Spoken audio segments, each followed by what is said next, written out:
बिस्मिल्लाहिर्रहमानिर्रहीम।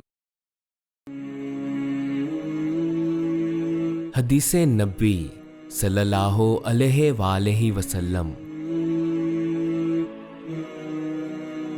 नबी करीम सल्लल्लाहु अलैहि वसल्लम ने फरमाया, जब दो मुसलमान अपनी अपनी तलवारें लेकर भिड़ जाएं तो कातिल और मकतूल दोनों दोज़खी हैं।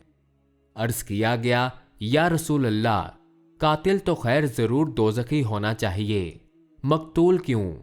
फरमाया, वो भी अपने साथी को मार डालने की हिर्स रखता था, मौका पाता तो वो उसे जरूर कत्ल कर देता। दिल के अज़्मे समीम पर वो दोज़खी हुआ।